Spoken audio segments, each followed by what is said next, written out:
Kheda Ahmedabad highway પર ગમખ્વાર અકસ્માત સર્જાયો છે। વડાલા પાસે અકસ્માતમાં 3 લોકોના મોત થયા। એક જ પરિવારના 3 લોકો મોતને ભેટ્યા છે। ટ્રકે ટક્કર મારતા બાઇક સવાર 3ના દર્દનાક મોત થયા। અમદાવાદમાં રહેતા શાહ પરિવારના 3 સભ્યોના મોત થયા છે। પિતા અને 2 જવાન પુત્રોના મોતથી દુઃખનો પહાડ તૂટ્યો છે। ત્યારે લીંબાસી ગામમાં કપડાની દુકાન ચલાવતા હતા નવલ શાહ અને એક જ પરિવારના 3 લોકોના મોત થતા પરિવારમાં દુઃખના ડુંગર તૂટ્યા છે। આ વિશે વધુ માહિતી મેળવીએ અમારા સંવાદદાતા નચિકેત પાસેથી। નચિકેત, એક જ પરિવારના 3 લોકોના મોત થયા છે, કરુણ ઘટના ઘટી છે, શું વધુ માહિતી?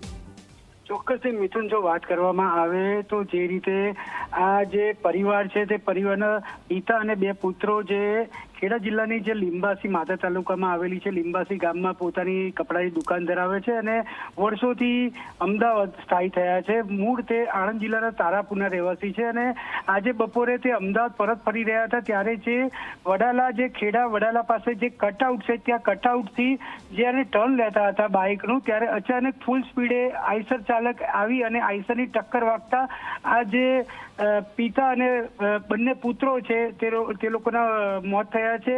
જે એક અન્ય જે વ્યક્તિ છે તે પણ આમાં ઘાયલ થયા હોવાનું જાણવા મળ્યું હતું। પરંતુ જો વાત કરવામાં આવે તો જે રીતે આ જે વડાલાનો જે કટઆઉટ છે તેને લઈ અવારનવાર ત્યાં અકસ્માતોની સંખ્યા વધારે બનતી રહે છે, કારણ કે જે કટઆઉટ છે ને એક્સપ્રેસ જે હાઈવે છે નેશનલ 48 અને ત્યાં આગળ જે ફૂલ સ્પીડમાં જે વાહનો જાય છે તેને લઈ અને ગમે ત્યારે અકસ્માતો બનતા રહે છે।